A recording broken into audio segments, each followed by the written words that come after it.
Good evening, everyone, and welcome to Roy's Tie-Dye Sci-Fi Corner.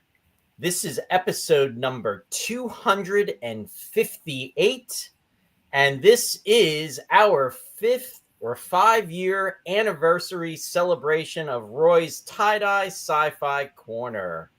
Very excited to be here tonight with my one and only friend from the past, current friend of the present, and friend of the future, my co-host, the one and only Mr. Ross Amico.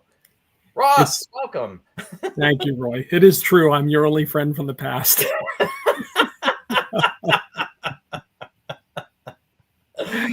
Oh, shoot. So, is this the episode where we unveil the fact that at the end of that opening montage, that's actually my colon that circles at the end? Actually, Ross, that's my cardiovascular system. Happy 5th, everybody. Happy 5th.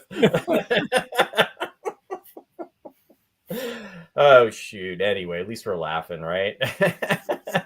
We're digressing and we didn't even start yet. Hey, with that said, I want to welcome the folks that are joining us out there. And I see Bill Scarato is out there. Hey, Bill. Our friend Bill's joining us from Harmony, New Jersey. Welcome, Bill. And I see Jeff Rubel is out there, and he's joining us from Utah. And I want to say thank you to Bill for the 5-year, for the congrats, as well as Jeff Rubel. Shari is joining us, and she's saying, hey, Roy, Ross, congrats on 5 years. Really enjoy the banter between the two of you and look forward to the show every week. Enjoy the laughs and the fun time. Oh, thank you, Shari. Thank you. And I see that Bill is out there, and he's saying happy 5th. Thank you so much, Bill. Thank you. And Sherry saying it's a colorful colon. it's tie-dye. I had some king cake before the show. Oh boy. And I see Randy's joining us. Hey, Randy. Randy is also joining us from Wisconsin, and he's saying congrats. Thanks so much, Randy. And Don Bethman is out there. He's wishing us happy 5 years, and he is joining us from Delaware. Welcome, Don. Great to see you out there. And it's wow, 5 years, Ross. That's crazy. Crazy. It is crazy. That's a lot of Fridays. It really, and Sundays. We doubled up. We did. Hence the colon. Hence the colon now. No, I don't even know what that means. No, I don't either. We're just rambling. We're just having fun. But we were, Ross and I were kind of trying to brainstorm to put some stuff together. I had some crazy ideas of trying to do some live broadcasts, and I was coming up with some different ideas. I almost don't want to say what they are because maybe we will potentially do them in the future and see what happens. But Ross and I actually got together during the week and we tried to brainstorm, and we pretty much didn't. Hey, Lou. Hey, Lou. Hey, thanks so much, Lou. But so anyway, here we are. The show actually premiered back on April 3rd of 2020. And I remember the lead up to it because COVID actually had just taken place. I mean, everything shut down, at least around in this area. I think it was around March 18th. And we had just done I'm saying we, and I'm not meaning not to include you, Ross, but we had just done a murder mystery dinner theater production with Bill, my friend Bill, and with Country Gate Players. And we did it at in Harmony, New Jersey. And it had just finished up. And I was kind of itching to do something creative. And we were going through this lockdown. And I was thinking, what could I do? What could, and since we were all shutting down and everything, I really thought, what could that be? And I thought, well, maybe you could do something to bring people together, do the show. And that's where this kind of all began. And kind of went from there. And fortunately, COVID ended. And we did not, thanks to our viewers out there who have rallied the suits and told them that they wanted more Roy's Tie-Dye Sci-Fi Corner.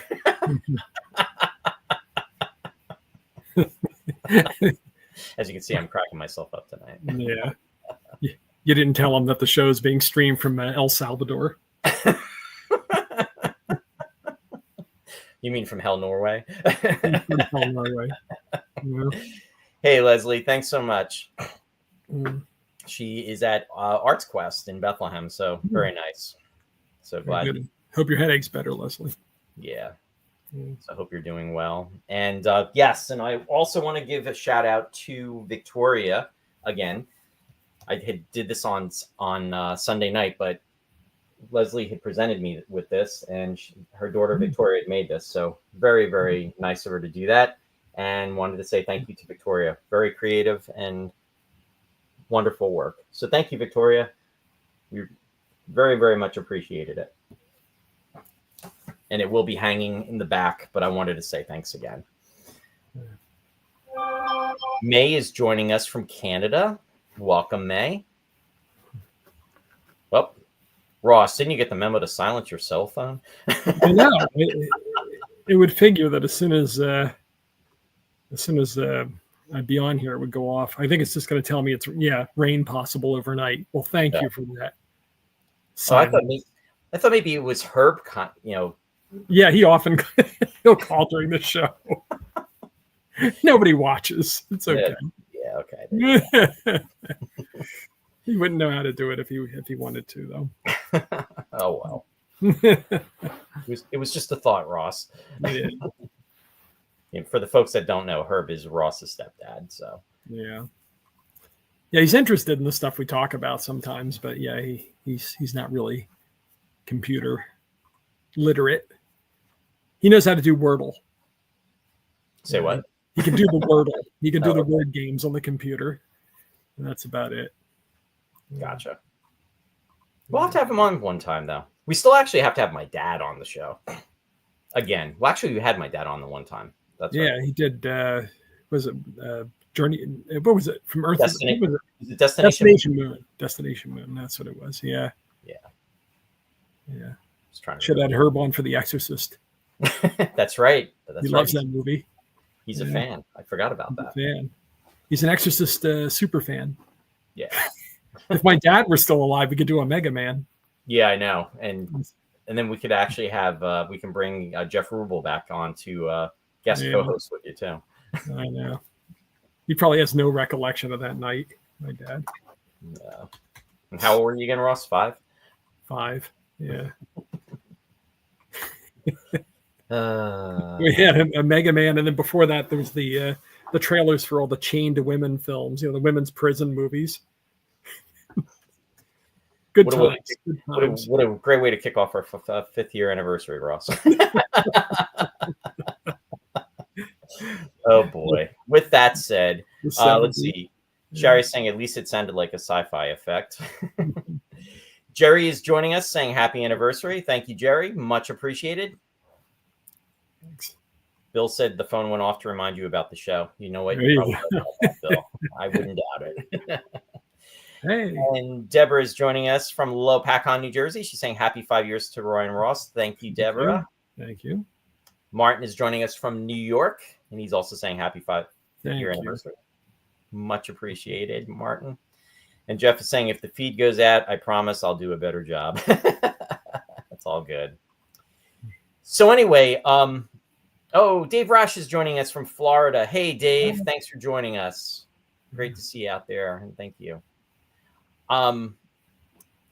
Just want to say we're going to actually have some folks joining us tonight. So in about 15 minutes, Captain Phil Merkel from Captain Phil's Planet will be coming on for about 10 or 15 minutes.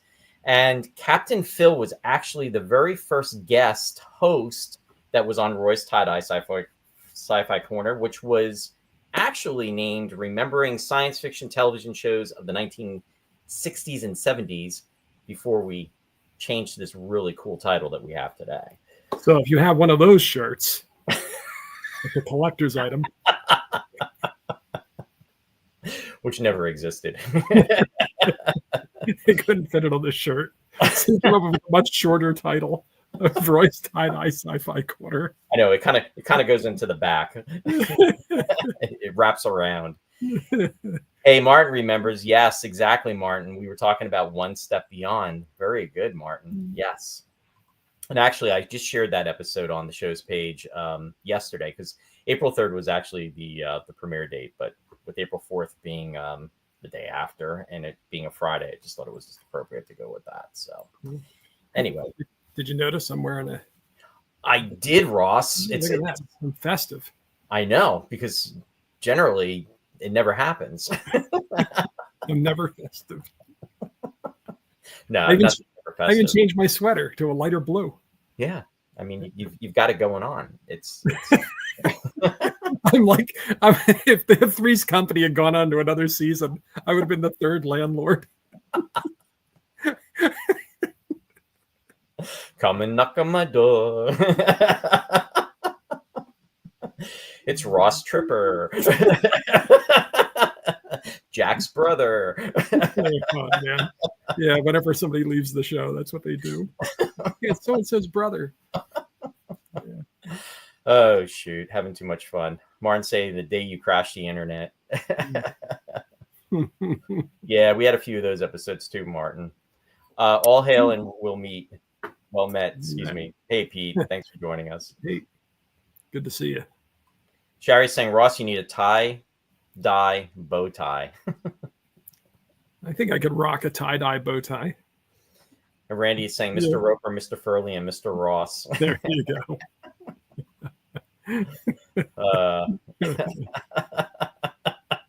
Deborah liked it. Ross Tripper. Pete said you would have to wear Mrs. Rogers' caftans. Yeah. Oh, boy. We're just out of control tonight, folks. Yeah, who remembers the Ropers? Mrs. Roper's caftans, yeah. Yeah. Norman Fell and Audra Lindley? You remembered her name. Good for you. Yeah. Lou's saying the suits are off tonight, so go crazy. Oh, boy. So anyway, what I'd like to do is I had asked folks if they wanted to, and much appreciated, if they would want to send in a video or just, give their greetings and just, say a few words. So I'm going to share those throughout the night. And I'm actually going to start with the first one being from Lou Place. Lou was actually the very first person that actually had sent in one. So I'm going to share that right now and present that. So again, here we go.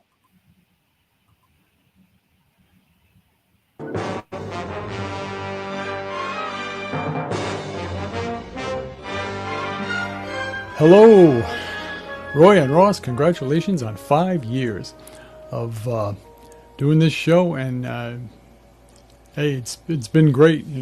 Keep it up, man, or keep it up, men, I should say. The thing that makes it so great is the informal format. Basically, is this could be really boring if you were to just talk about the movie, the plot, and the people who are in it, and everything would be snooze fest. But no, you keep it moving by delightfully going off on tangents, because if you didn't, I don't know, you might have something there, but it makes it fills it an hour and a half or two every time, and you can't believe how fast the time goes by. So anyway, keep on doing it. It's great to hear about other actors and other things they've done and whatever else that comes up. And Roy has this great vast knowledge of movie titles and the dates that these things were released, and that's always good to know, because sometimes I can't remember when a movie was. I dial up Roy. Hey, when was that movie? I can always look it up on IMDb too, but yeah, it's more fun to talk to Roy, and he knows right away. And Ross has the great musical knowledge, which I'm a fan of film music, so I also enjoy that. And he comes up with stuff I didn't know about composers and who did what, and sometimes these composers I've never heard of. So it's the guests are always interesting. You always come up with somebody like, I can't believe, hey, how did he get him? How did he get her? You know, that's always fun. So to make this under 10 minutes, I'm going to just say congratulations. Here's to another 5 years, if not more. Thumbs up, live long and prosper, and keep on going, and we'll see you on the show. Take care, folks.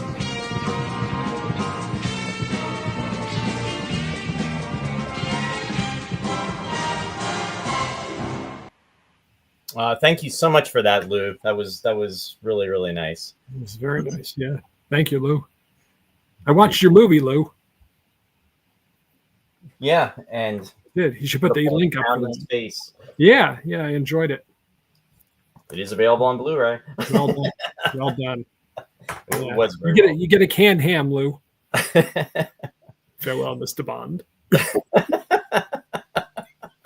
Is that Pip? It's Pip. That's what I thought. This is Pip's new routine until he gets tired of it. Yeah. Pip's trying to move in on Squeaker now.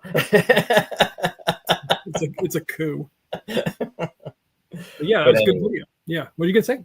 No, I was just gonna say that was a really good video. That was really much appreciated. Yeah. Well done. Thank you, Lou. Kind words, kind words. Yeah, he one of the things he mentioned was you said you started this because of the pandemic, and it kind of kept everybody connected, gave everybody a place to go and hang out on a Friday night or a Sunday or what have you. But you also tapped into all your connections from all of the the sci-fi conventions and chats that you were involved in. You were able to bring all that to the show, so that's kind of cool. You would never expect, I'm sure, you never anticipate growing up that you would ever have these relationships with all these people you were watching on Star Trek or Space 1999. No, that's really, no, it's true, Ross, with that. Yeah, that was very fortunate. And the best part of that was just being able to share that with everybody and just kind of expand on that. And we're very fortunate because there's folks that are connected to different folks that are in the entertainment business, and the word of mouth about the show, it just kind of progressed. And a lot of that helped with that. The other part of it was the internet, Facebook, and reaching out to different folks and connecting in that capacity. And when you have the opportunity to, and because you've interviewed a lot of personalities and folks in the entertainment industries, in the musical industry. And what happens is if you're successful with maybe 1 or 2 or 4 or 6 or whatever, then you have the ability to potentially show the interviews that have taken place. And then it gives you some form of credibility. Right. So that definitely helped as well too. So, sometimes people will say no, and that's fine. But when they do say yes, it's great, and it's definitely been a learning experience.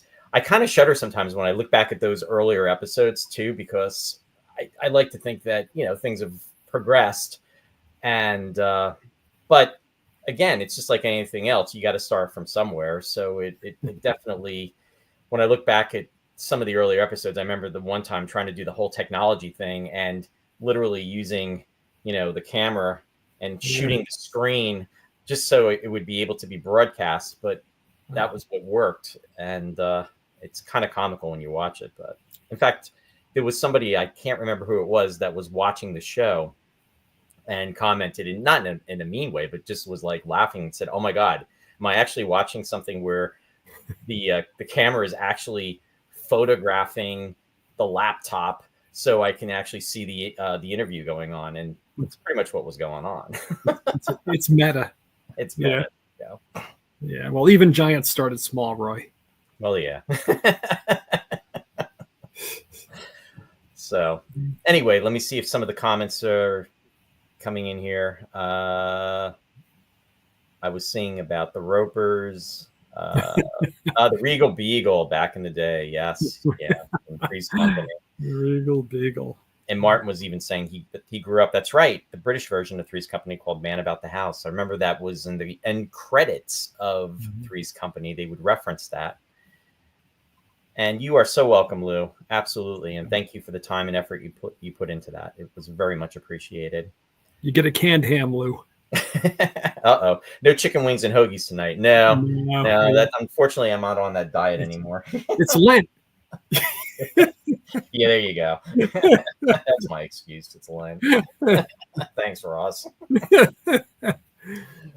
Oh boy. Well, anyway, Captain Phil is in the green room, but before we bring Captain Phil on, I'm going to share another video, and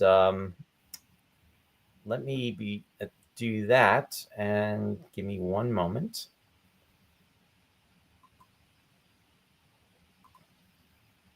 Okay, hang on 1 second here. Whoops. Hang on. Nothing up my sleeve. Presto. Presto. And now for something you'll really enjoy. Must be the wrong hat. All righty. I think I've got it. And where is it? It's not there. Oh, anyway, you know what? I'm just going to bring the genuine article on. And that genuine article is going to be, on that note, Captain Phil. It's Ross and Roy and lent me a tenner. Where's my canned ham? I want a canned ham. I am a ham. Actually, it's the viewership on the internet and wherever else this is being broadcast, on over carrier wave and whatever it is breathed a sigh of relief that you didn't run Captain Phil's bizarro greetings to you. So I think that file self-destructed. Is that what happened, Roy? Yeah, I tried to transfer it over and it didn't come through. But you know what? I'm having you on in person, so or virtually, so everybody can see you. So that supersedes the video. If you want to cause pain and discomfort, really go for the source instead of a cheap copy. That's what I say. So very good, very good. And Roy, it's been 5 years. It's amazing that you survived 5 years, because your first episode, you made the critical error of bringing on Captain Phil, who created all sorts of havoc and problems. But the good part about it was I got to see an episode of One Step Beyond I had never seen before, featuring some other captain. I forget his name. So he's not as important as Captain Phil, but he's a fairly decent actor. It was TJ Hooker. Yeah, he was famous for TJ Hooker. That's what it was. William. Hold on. William. Shatner. Yeah, William Shatner, not William Shakespeare. But what a great story that was, and aged really well, as a matter of fact, as it continues. You think about that story nowadays, and it's like, wow, that's kind of like an amazing thing there. The Promise. It was the episode The Promise, and it was because One Step Beyond, or Alcoa Presents, as it was referred to in I think when it was originally on, and then One Step Beyond was when it became syndicated. John Newland, who was the host, the anthology series, that particular episode, I believe, was televised in 1960, prior to William Shatner being on The Twilight Zone. And I first came across it. Wasn't it 61 or 62, I think? I thought it was 60. I'll have to look that up. Oh, yeah, no, you're probably right. No, yeah, you're probably right. It's all good. I could be wrong. But it was definitely. I wasn't reading up on One Step Beyond trivia 5 minutes before I came on this, so no, you're probably right. It's all good. But I'm so glad you enjoyed it, and you had never seen it, Phil. So that was a double plus for me. It seems like certain episodes of One Step Beyond managed to make it into syndication, which is the ones I've seen, on the air, where they were filling out blank spots, like at 5:30 a.m. on WPIX or wherever it was playing, or maybe some obscure UHF channel I was able to get on Long Island. So I saw the one about the airplane. I saw some other ones, but I never saw that one. Hang on, I'm getting a phone call, which I'm declining because I'm on Roy's Tie-Dye Sci-Fi Corner here. So unfortunately, whoever's calling is going to lose. So So It's the same guy that called me a little while ago. He's making the rounds. He's going to be calling me in about 10 minutes. It said W. Shatner. Oh, there you go.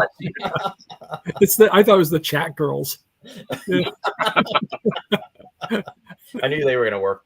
They were going to work. But I don't remember all the technical problems you had as you were learning the software and stuff. I don't remember any of that. I think maybe because it was lockdown and COVID myself, I was going through all that nonsense with the radio station and trying to piece together stuff here to be able to broadcast, without going in. I remember the last time I went in person, and I tried to have the mask on, and two of my friends who weren't really dialed in on the whole infectious disease routine were sitting in control room one with me, and I said to them, maybe you ought to go to the other room, because I don't want to die. And we had to clean everything and everything, and then I never came back. I never came back like Ross. I never came back, but I was able to connect, and use the software and the gear. And like you, Roy, it was a real learning curve, or I guess I was hit with a learning curve ball right between the eyes, because it was tough and it was aggravating. But eventually, I think we both got over those glitches. It's interesting, Phil, that you bring that up, because one of the guests that was on the show, we've had a lot of different guests, but Yasko Nagazumi from Space 1999, she played Yasko.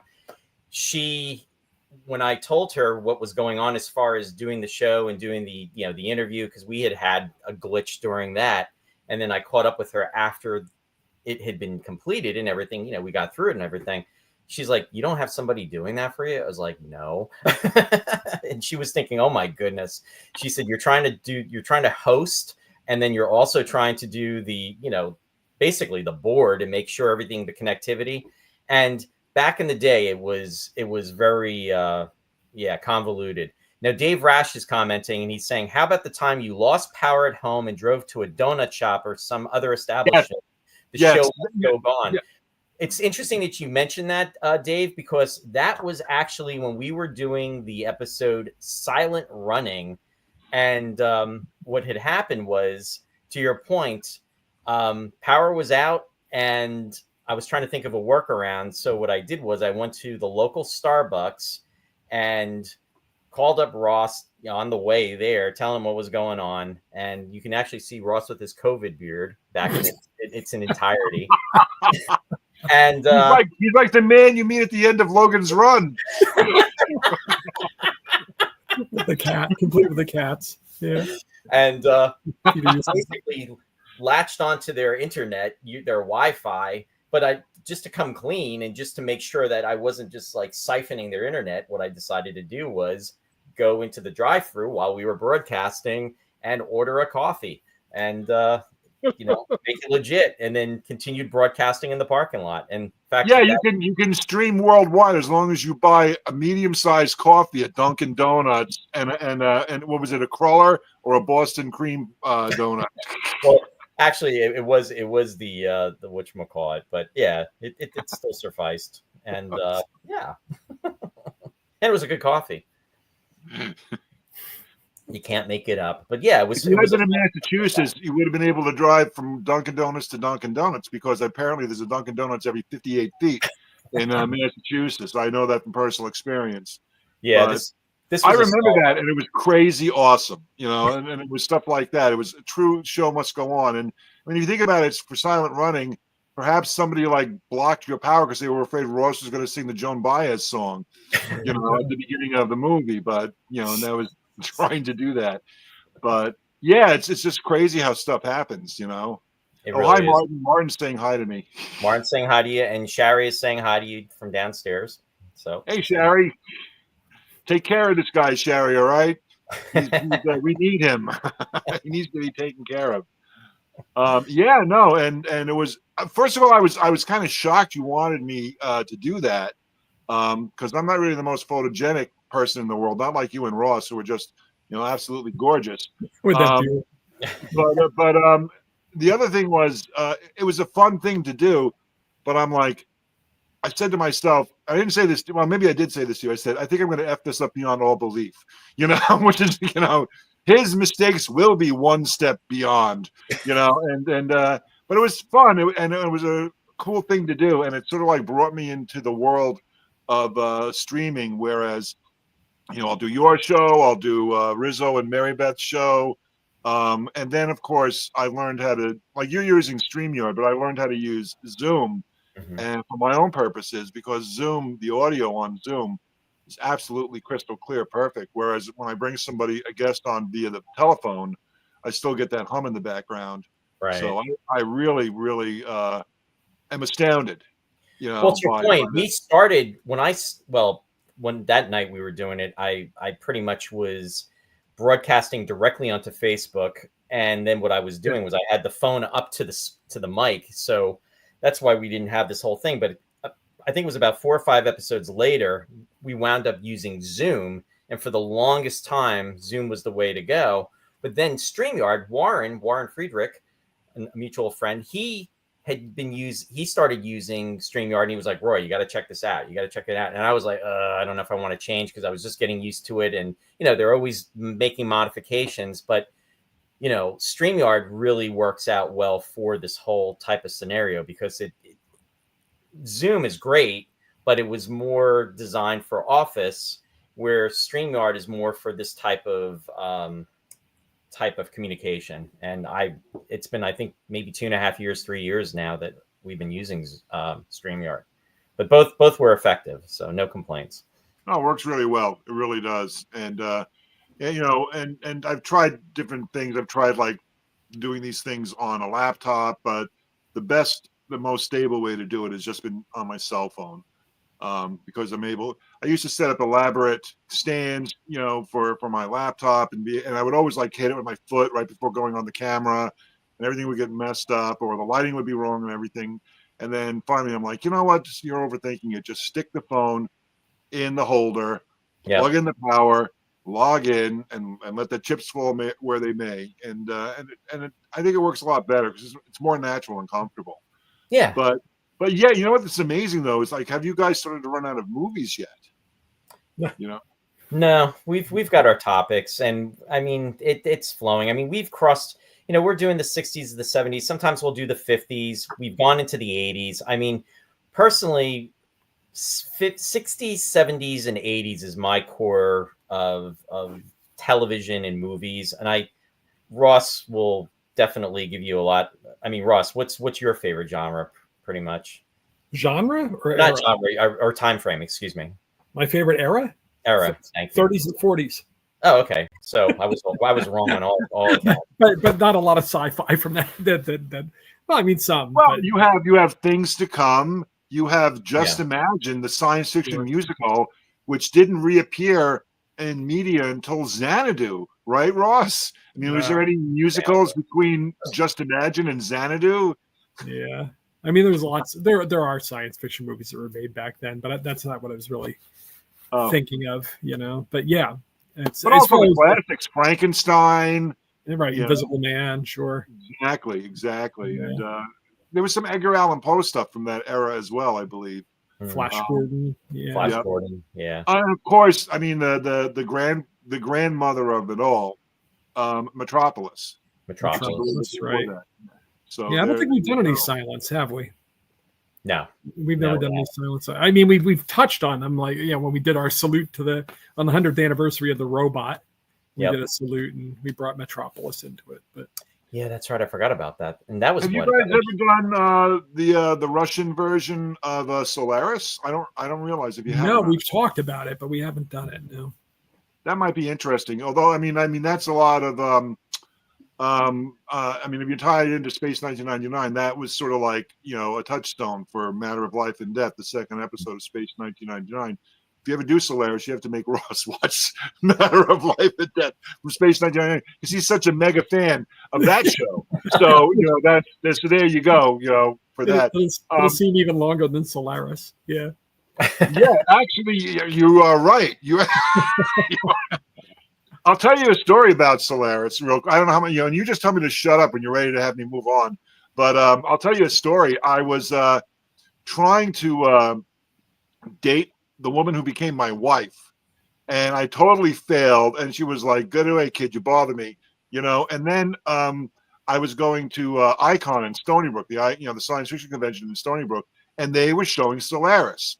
And on Sunday of the convention, they were going to show Solaris. And amazingly enough, Annette Pfister, she's a Pfister sister, and I can't resist her. Okay. Called me up and said, "Oh, I saw in the newspaper the science fiction convention in this town. And this is like a gal who didn't even want anything to do with me. And now she's calling me up and saying, 'Will you take me to the convention?'" And I'm like, "This is it." So I'm sitting in Solaris, Ross, as if it's a date movie, trying the moves and everything. And it just wasn't happening. It took like another 6 months or a year before I was able to close the deal. Wow. You know? And then what is that called? The condition, the Patty Hearst condition. With when Talk about Stockholm syndrome. Yeah, then Stockholm syndrome took over and we got married. So I always say, "How did you meet such a beautiful and wonderful woman?" And I always say, "Stockholm syndrome," you know, except when your brain forgets the word Stockholm syndrome, the joke is just ruined. That's all good. Phil, I'm going to have to cut you short, but I want to say thank you so much. And we will definitely have you. It's a pleasure being friends with you guys. Ross, I would love to have you back on. It's been a little wacky here. Love you I love the episode we did about Annie Haslam. I want to do more. Okay. So at some point in the not too distant future, I would love to have you back on the golden airwaves of WUSB to talk either stuff you're doing or that. And Roy, anytime you have something to promote and you remember to bug me, send me in. That's me right there. WUSB Stony Brook, 90.1 FM. We are in Radiothon. Pledge at www.wusb.fm. I'm on in an hour and 15 minutes. Tune me in if Ross and Roy are done talking. Thanks, Phil. The obligatory. There it is. There's the obligatory. Okay, you two behave yourselves, all right? Captain Phil is watching. All right. Take care. Phil. Thank Bye-bye. you. Thanks. Awesome. My precursor, my predecessor. Your predecessor, exactly. It's my Captain Pike. So there's more comments that are coming through. I'm going to come back to the comments, but we have another guest that's joining us, and he is a very dear and old friend. And actually, I've actually been friends with him, believe it or not, Ross, longer than I've been friends with you. My friendship goes back to this individual, back to the 5th grade. We had met back in 1976. And it's crazy to think that we've been friends for literally coming up on 49 years. But without further ado, also, I think you have a connection to him as well, too, because he's your cousin, and that is Joe Metz. Joe. Hello. Hello. Hey, hello. Show up, Joe. So glad you could tune in. Thank you. Join Thanks us. for inviting me. Can you all hear me? Yes. Absolutely. Right on. Right on. So here we Great are. seeing you, Joe. And we have millions and hundreds of millions of people joining us worldwide, and you have actually chosen the perfect show to come on. They all came just to see me. They knew I was coming tonight. They're like, 5 years of the show. Who cares? But Joe's coming. We're there for that. We're there for that. But we thought you were essential because you're the knot that ties the connection between Roy and I, and really our love of science fiction goes back to our the era when we were friends with you. So there you go. There you go. Yes, indeed. Yes, indeed. I've known you both a long time, right? Ross, I've known you since before I can remember, right? Because I know you used to come over to our place when we were tiny little kids, and my memory is all blurry, but I remember, us being there when we were really tiny. And of course, Roy, I met you, in the 5th grade, as you said, right? Yeah. It's crazy. It's Yeah. in some ways it feels like it was forever ago, which it was. And then when you stop to think about it, it's like, really, was it really that long ago? It's kind of a mixed feeling.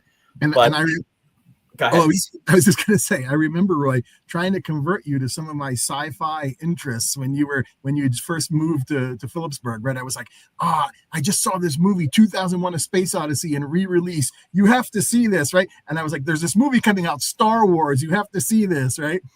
You were, of course, the big Trek and Space 1999 fan, but I remember trying to sort of corrupt you with my evil Stanley Kubrick and George Lucas interests.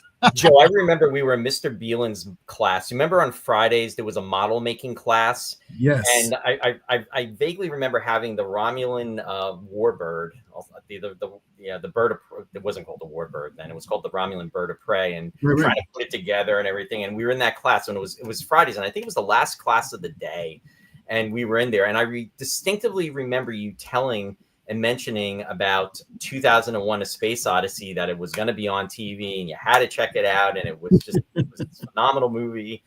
And yeah, it's crazy. And that was before Star Wars, Joe. That was before the release of Star Wars, because that would have been 66. That would have been 76 into 77, but it would have been in the spring. And well, I mean, theoretically, Star Wars came out in May, so it was the spring of 77. But of course, TV butchered 2001, right? Because that's a movie you pretty much have to see on the big screen, uninterrupted by stupid commercials. You're getting a sublime Stanley Kubrick tableau, and then all of a sudden, commercial for Chef Boyardee or something. The aspect ratio was off too. Yeah. That aspect ratio also, yes, of course. Yeah, everything about it. Yeah. But I don't know how you did it, Joe, because you were in like the wilds of Stortsville, and this is back in the days when we had just it was premium cable, and yet you seem to know everything. I mean, you were such an influence on my life in all respects, Well, you were all reciprocal influences on mine as well. Yeah, I don't know. I mean, I don't know how I found out about those things. I'm actually not even sure anymore. I think 2001 actually, though, started it off, because I remember seeing like ads for it in the paper. This was in like the 1976 re-release, right? So it was in the theaters again for a very short time. And there was this theater in Easton, Pennsylvania that was still showing movies at that time called the State Theater, which is this beautiful, I don't know what it looks like now, but it was this beautiful old school 1920s type theater. Chandeliers and velvet curtains and gilded molding and all sorts of things, plush seats, really, really fantastic, and a mysterious balcony on the top and everything. Yeah, Joe, it's still there. In fact, Shari and I just for her birthday, we saw Riverdance. We just went just a few weeks ago because she had gotten the tickets last year, and as a birthday present, and we went with her and her. I went with her and her dad to go see it in the theater. And Ross and I were there at the same time when William Shatner was there, when he was doing his one-man show back in 2012. The theater is still in existence, and it's still incredible. And at one point they were considering knocking it down, but I think it's been declared a historic monument. And that would have been a tragedy to knock it down. And I don't know how I came across the whole 2001 thing, whether I saw an advertisement or whether I heard it through my cousin Bob, because of course he had been there for the first release and was a big fan of it and had the album, and all this sort of thing. And so I don't know whether he clued me into it or what, but somehow I told my mom, oh yeah, we have to go and see this. I was 10, right? And of course it was way beyond my intellectual capacity, but I just remember being completely blown away, by the imagery and the music and all this meaning I couldn't understand, right? I knew it was completely mysterious and I had no idea what was going on in the movie, but it was very, very powerful, right? I just thought, I don't get this, but that's cool. It's something bigger than me, right? And of course, space and whatever. And so I think I came out of that really kind of like blown away and into space-related things. So that may have really been the beginning. And also in a weird sort of way, I think I mentioned this on an earlier show, the beginning of like a lot of my artistic and, intellectual interests too, just being very interested in literature and art. I think it all kind of started with that movie in a lot of ways, but yeah. So let me ask you a question, Joe. Did you watch, and I'm trying to think back. I mean, you had watched Star Trek and those shows? I had watched Star Trek. Yes, exactly. I was on the on the days when there were the rerun days. I forget what channel it was, like 17 I think in our place it was different, but we had the antenna, right, that my dad would adjust and everything. And then there were Star Trek reruns. There were the good days and the bad days. The bad days were like, Partridge Family and Courtship of Eddie's Father and whatever. And the good days were like Star Trek, Ultraman, Speed Racer, Johnny Sacco, right? The Japanese stuff and the Star Trek stuff. Those were like the good days. And they alternated, I think, bad days and good days. And so I had been into Star Trek already, but just in a spotty way, not like I didn't know all about it like you did, obviously. Gotcha. Yeah. No, see, Lost in Space was that was on like at 3:00 on Channel 5 out of New York. Star Trek was on Channel 11 at 6:00. They would run it out of New York City. When we moved out to this area, though, I remember, to your point, Ultraman, Johnny Sacco and his robot was on, and that was on like at Channel 17. I think it was like 17 4 to 4:30. Yeah. The Spider-Man, the cartoon was on. Yeah, right. Lone Ranger. Do either of you remember Rocket Robin Hood? No, I don't remember Rocket Robin Hood. I don't. That's kind of a guilty pleasure of mine. Yeah, I was completely delighted. That cartoon. Yeah, I was completely delighted to see that on Amazon Prime you can now get Speed Racer, right? So talk about a nostalgia trip for me, right? Just even hearing that theme song and the last frame of the opening sequence when the camera sort of pivots and he and the car pivot, right? It's like, oh, how'd they do that, right? That was back in the days of hand-drawn animation, right? But Speed Racer, Racer X was Racer X. Yes, that was his brother, right? That was, as they told us 40,000 times over and over again in voiceover every episode. Yes, exactly. Yeah. Martin is saying Josie and the Pussycats. Josie and the Pussycats, yes, of course. Bill is saying Ultraman, and then he's also saying Ultraman was on Channel 9 out in New York City. Sherry's saying hi, Joe. She's saying hello. Let me see here. About Space Giants. You guys watch Space Giants? I don't think I ever saw Space Giants. I remember that being on, Ross, but I didn't. It's another one of those Ultraman kind of things. Yeah. Hey, Mary Beth, and happy anniversary to us. Thanks, Mary Beth. You. Thanks, Mary. And let me see. I just want to catch up on some of the comments. She also preceded me. She was on the week before I was. Yes. Yeah. And actually, guest host. Yeah. Yeah, in fact, talking about that, Ross, in regards to being on your first venture on the show, I do have a slide for that, and here we're going to share that. That was in June of 2020. No, the beard is still tame.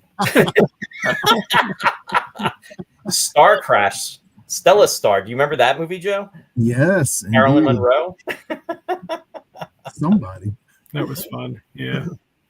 That was the very first show that Ross was on. It was in June of 2020. It was another guilty pleasure, that movie. By. And then here's another one. This will crack Joe up. This was a fun moment. This is when we did the great COVID beard shave. Ross shaved on camera. Shaved during 7 Faces of Dr. Lowe. Yeah. You can't see it, but I'm wearing my Rimsky-Korsakov t-shirt. Okay. There we go. He had the big beard. Yeah. So, another one was, I remember we were excited whenever they would, the Wonderful World of Disney would show 20,000 Leagues. Oh, yes. Of course. Yeah. That was what? Sunday nights at 7 p.m. Yeah. I mean, there was something actually, it was kind of really cool in a way. I mean, of course, now you have everything at your fingertips, and you can go to every possible streaming service and YouTube and whatever, and there's a clip for everything, and it's that's wonderful in a way. But there was also something kind of really special about not knowing what you were going to get and having to sort of wait and just sort of turn on the TV and see what was there, or have anticipation because something, you couldn't just access it when you wanted to. You had to actually hope something was going to be shown and then be very excited when it was shown. It was a different time, right? And there's something about it I miss, actually. Same here. Yeah, and you knew everybody was watching at the same time. Yeah, exactly. You had to scope out the TV guide and circle what you wanted. Yes, the TV guide, exactly, right, exactly. or you had either the real TV guide that you had to buy or the cut rate TV guide that came free with like the Eastern Express paper, right? I used to collect the TV guides. I had a whole collection of them going back to the late 70s. Jenny's saying happy 5th anniversary. She's actually joining us from Australia. Jenny sent in a video, which I'll be showing after Joe goes off. She was wishing us well for our 5th year anniversary. Thank you so much, Jenny. Much appreciated. And let me see here. And also she commented about Metropolis when we were talking about that earlier. She said, Metropolis. I love Joe, Metropolis. Yeah. I have a recollection of being when I came out to visit you, and you were teaching your students. That's right. And it was I believe it was a German literature class. Yes. Were you not talking about Metropolis? Absolutely. You were there on one of the days when he had 2 days on Metropolis, and you were there on one of the days, and we absolutely were talking about Metropolis that day. Absolutely. Yeah. Okay. I remember that as well. Yeah. I love that movie. Fantastic movie. Yeah. Yeah. It's something we're going to have to cover in the near future. We'll have to have you on. Every year it gets longer as they find more footage. Yeah, right. Exactly. Exactly. Yeah, right. No, that you should have me on for that. That would be fun. I'd like to talk about Metropolis. Absolutely. Yeah. All right. Yeah, exactly. Yeah. Let's firm it up. Yeah, right. Yeah. Yeah, there's so many memories, and the two of you, of course, I've known you both for so long, and I am so happy that you've put this show together and that it's taken off and gone in the directions that it's gone. And I can't think of any like a better partnership than the two of you. It's fantastic, right? With your combined, spectrum of knowledge and interests across all different areas, the ways that you can put so many things together. It's a real fantastic team. So I think your audiences are very lucky. Thanks, Joe. It's totally by chance. Yeah. We didn't plan it. Well, no. As you said, I was the knot. I knew you independently, Ross, and I knew Roy independently. So you all passed through Joe's Central Station.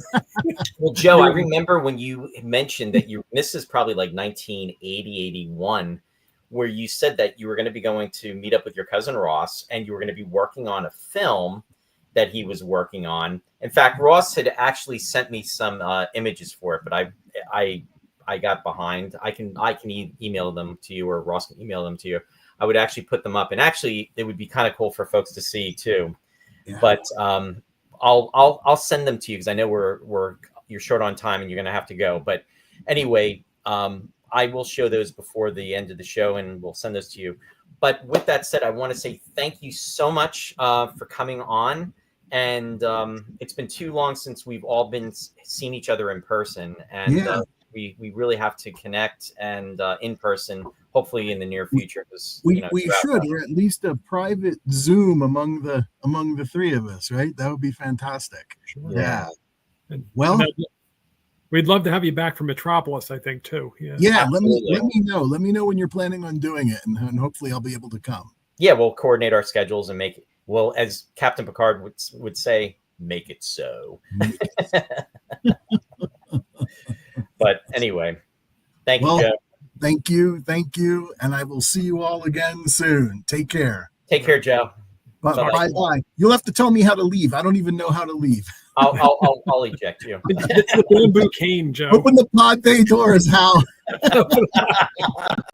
Dave, what are you doing? All right, Joe, take care. Bye-bye. Bye-bye. That's too funny. That's good. That's really good.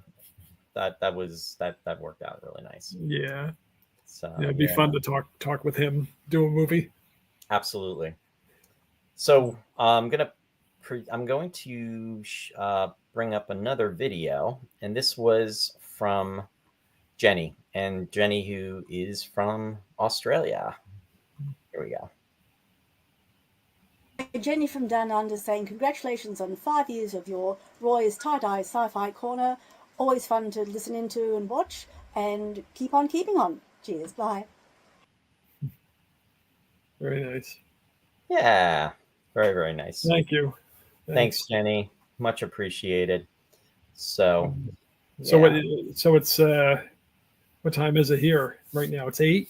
8-ish. Yeah, I think is Australia Eight 14 in the hours morning? ahead? 8 in the morning over there. Is that what it is? 14? I thought it was 12. Maybe it's 14. I think it's 14. It's probably like 10 in the morning. Yeah. So there you go. Yeah. Antipodian. Yeah. I'm trying to catch up on some of the comments. Brennan. Hey, Brennan is in space. Right. Remember Star Blazers? Yes, that was on all the time. That was on Channel 29 out of Philly, and that was constantly showing. Yeah, there were so many episodes of that, and they would always count down. It's only 375 days to go until they reach. What? Jenny's saying yes. It's 10 a.m. in Brisbane. Yeah. Okay, so it's 14 hours. Yeah, I thought so. Thanks again, Jenny.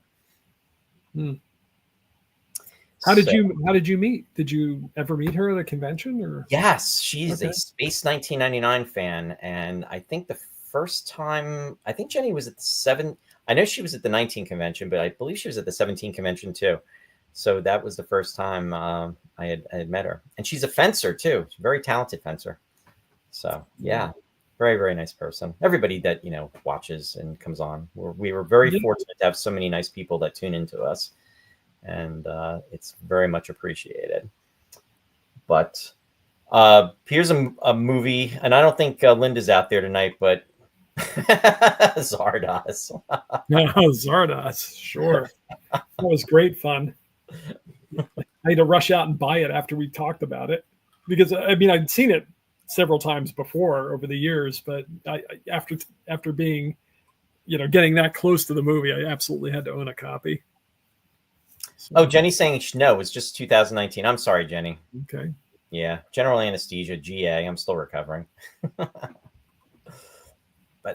that's crazy that was like 6 years ago already. I don't know. Time is going by so quickly. Yeah, Zardoz, I think, wasn't that a Ross pick, if I'm not mistaken? Oh, yeah. All the good ones were Ross picks. Especially if they involve Santa Claus and the devil.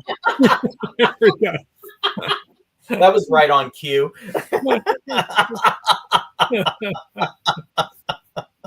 Yeah, I remember I got frozen out. I got the big chill on Santa Claus versus the devil. This one, at least, you enjoyed.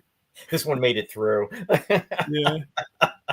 Yeah, you just were not into Santa Claus versus the devil. I was not into that movie, Ross. Yeah, I loved it. No, I'm sorry. I couldn't make it through it.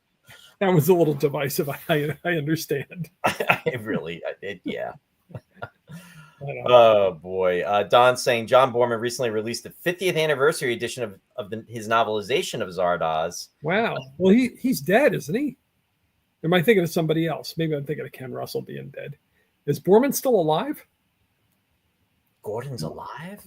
Borman's alive? Well, I'm going to look for that novelization. Yeah. The Eyes, Russ. The Eyes. I did like that movie. I enjoyed that movie. Devil Rides Out. Yeah.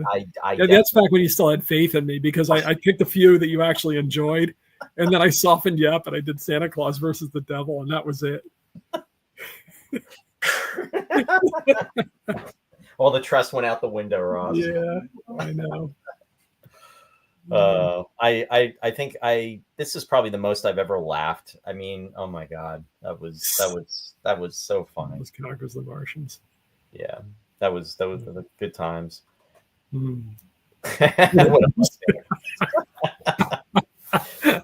miss that beard. Sometimes it was just it smelled like yeast. It smelled like bread, Roy. Jenny said, "Oh my gosh, is all." Yeah, it's funny. Somebody commented about your beard a while back. Hold on, I think it was Brennan. Let me find it. Of course. Where is it? When I go back and look at it now, it's like, oh my God, it gets out of control. Needless to say. Oh, I want to say hi and thank you to Scott. Scott said, "Happy 5th, gentlemen. Here's to another 5 at least of radio free Roy and Ross." Thank you, Scott. Thanks, Scott. Much appreciated.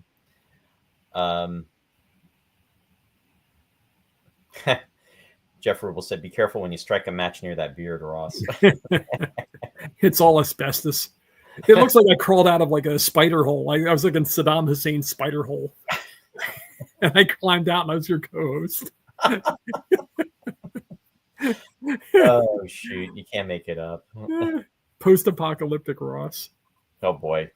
Martin is saying, don't forget the musical episode. Oh, Yeah. the TV theme episode. Yeah. That was so much fun. That was we totally went Thelma and Louise on that one. Yeah, that was actually about it was 3 years ago we did that. Yeah. It was in March. It was in March of 22. And Yeah. we kept getting thrown off because of the Yeah. I'm surprised. I mean, you were riding. I think you were getting you were feeling good about it too. And I'm just surprised they didn't block the show that we didn't get banned for a month or two. For that was. But you know what though, we were not on YouTube. We were only on with Facebook with that. But we had to keep coming on and starting a new file, because it would shut it. And then when you played it back the next day, there would be gaps where there would be silences where the copyrighted material was censored, or the one segment was just gone. And the funny thing is, the stuff that they were blocking was stuff that was like, really? You're blocking this? Yeah. And the stuff that you would think would have been blocked wasn't. And then the the more obscure stuff, it was. I don't know. We did really well. I think it was Peter Gunn that put us over the edge. When we played Peter Gunn, that's when they started to shut us down. That was just such a fun night of music. I mean, and we wouldn't stop. No, we just kept going, and I was like, we're going until Roy loses his show. He took my ship. You Klingon beeps. You took the show. Klingon beeps. You took the show. Klingon beeps. But I think that's why we don't repeat it. Yeah. Because there were so many violations that night. It was a good time though. It was fun. Anyway, I want to share another message that came through. Greetings to us, and this is coming from our friend Bill Scarrato from Country Gay Players. So I'm going to bring this up. Hey, Roy, Bill here. How you doing? Just wanted to take a minute to congratulate you and Ross on 5 years of Roy's Tie-Dye Sci-Fi Corner. Thank goodness you came along. You have been the perfect antidote for us over the last 5 years, because when you stop and think about 5 years ago, oh my goodness, none of us knew what was going on. We were stuck at home, and we all needed some kind of a distraction, and you guys were kind enough to provide that to us, and we thank you, and we're so grateful. And thank you for allowing me to be a small part of it too early on, when I think it was the second episode, when I was part of the Twilight Zone episode, Time Enough at Last, the Burgess Meredith episode. We had a good time talking about that. It was audio only, so your audience were blessed that they didn't have to look at my face on that one. And then later on, you invited me back for Night of the Living Dead. Our discussion was also a lot of fun. So again, thank you so much for everything. Congratulations on 5 years. Also, thanks for promoting Countrygate and your shout outs every week. We really appreciate that. So 5 more years, five more years, and keep it going. Keep them coming. Yes, sir. Thank you so much, Bill. That was awesome too. Everybody that's been, took the time to do that. It's so much appreciated. You can tell he has theatrical training. He speaks so clearly. Bill is amazing. I don't know if you've ever had the opportunity I don't think you've had the opportunity to see him on stage. He's incredible. He really is. I mean, he's just so talented. Not only as an actor, but as a director too. I mean, he's done so much, and the theater is amazing. So yeah, definitely Countrygate Theater, Countrygate Players in Belvidere, New Jersey, and definitely give a shout out later on with when we do the shout outs. Articulation and enunciation, they're lost arts. You watch the movies now, and they're good actors still, but nobody speaks clearly. You can't tell what anybody's saying anymore. Well, it's true. And what's interesting is it's not only with the movies that are taking place overseas where there's thick accents. Usually those make it really tough, but to your point, there's times where you're listening and you have to put the subtitles on. And Sherry and I will definitely do that. And even in the theater, it's like, what the hell are they saying? Thank you, Dennis. Dennis is joining us from Canada, and he's much appreciated. That was nice of Bill to do that, put together that video. Yeah, it really, really was. So nice of everybody to do it. I'm sorry we didn't get Phil's, but that's great that. Yeah, and I'm going to share all these videos on the show's page, and that way everybody can check them out. And also, here's some different. I'm going to share a couple other slides too. Now, this is some of the folks that we've had on. So these are family moments. So Ryan, the very first episode Ryan was on was the 11th episode. And we discussed live action Saturday morning science fiction shows of the 1970s. And that's when we combined everything. We talked about Arc 2. We talked about Jason of Star Command. And we also talked about Space Academy. But I really want to go back and discuss those shows in greater detail, because it was more like an overview. I know you're looking forward to that, right, Ross? Ross is like twitching. I know you keep trying to lasso me going to go back to do Arc 2. Yeah. It's like, oh, I have a doctor's appointment. I loved Arc 2. I loved it. I remember watching Arc 2 the very first time it was on, and that premiered in September of '76, and I was so psyched. My only disappointment with Arc 2 was as soon as it came on, it was over, because it was only a half an hour, which means it was only like 22 minutes. Yeah. But there were 15 episodes, but it definitely held my attention. I remember watching it on Saturday mornings. I had my Legos out, and I was building the Ark, and I thought it was the coolest thing. And yeah. Also, Logan's Run. Ryan was on to discuss Logan's Run, and that was the 23rd episode, and that was Logan's Run, the movie. Was that a Father's Day thing? Yes. Yeah, because that's fun, because obviously you're over 30. Yeah. Yeah. for those who don't know. Yeah. And then Shari was on the very first time, and we talked about one of her favorite movies, and it was Soylent Green. So we did, yeah. And that the was first of our shower scene discussions. Yeah. That was a lot of fun. Yeah. It was. Yeah. And then we had our friends Mike and Mary Beth on from Sci-Fi Distilled, and we talked about different movies, and we've talked about other films, but these are just some highlights from the earlier episodes that we did with them. And there I am as Edward G. Robinson and Soylent Green on the right. Yeah, we did Star Wars. We did it was our first crossover episode. That was the second part. We did Forbidden Planet, and that was the 34th episode. And then we did Young Frankenstein. That was the Halloween episode that we did. We've been on their show too, so we've done a lot of stuff. Yeah. Jeff is saying, I like the sequel better, Soylent Brown. You didn't want to know what that was. Oh boy. Oh man. Brennan said, my local affiliate wouldn't play. Wow, really, Brennan? That's interesting. Banned. Wow. This is the apocalypse. Yeah, and Mary Beth, the first time she was on just by herself was Moonraker. We did, and she had never seen the James Bond movie Moonraker, and that was the episode right before you came on. I know. I was invited for that. Yeah. And I nixed it. You nixed it because I bailed out of it. Yeah. You were worried that you hadn't read the book, and I didn't feel prepared. I thought I was going to come in here and get slaughtered because everybody's going to be like, these pedantic James Bond freaks, and they're going to be like, "No, you're wrong. Get off." Farewell, Mr. Bond. It has been nice knowing you. Yeah, but everybody turned out to be really nice. So. Yeah, I told you. And tolerant.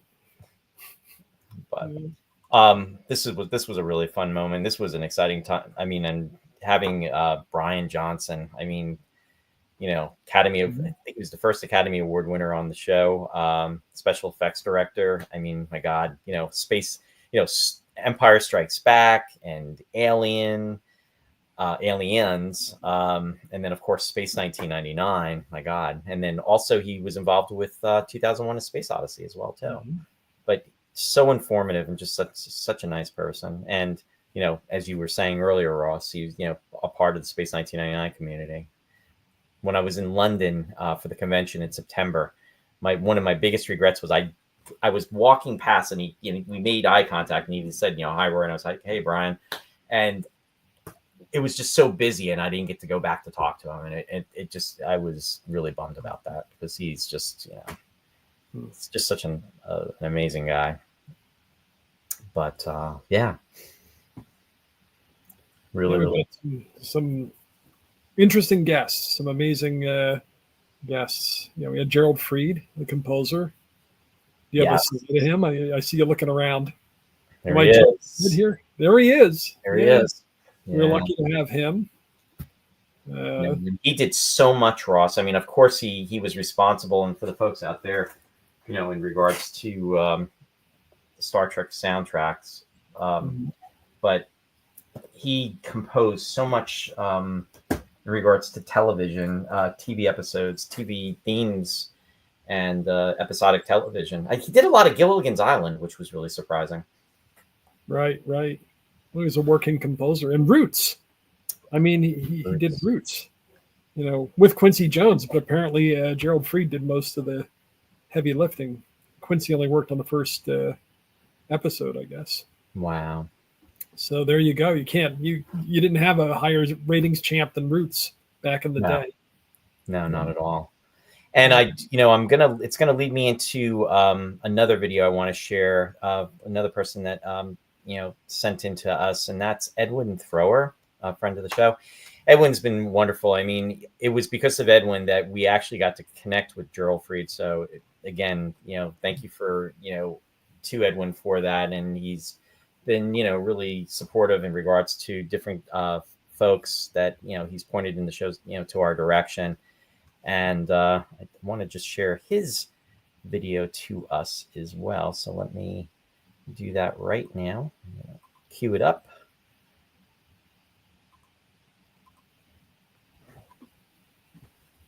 Happy 5th anniversary, Roy's Tie-Dye Sci-Fi Corner. Wow, 5 whole years. Well, congratulations, Roy, and your co-host, Ross. Long may it continue, discussing great sci-fi movies, fiction, fantasy, and also great guests, David Frankham, Jerry Fried, Michael Dante, Michael Forrest, Alan Asherman, Sandy Gimpel.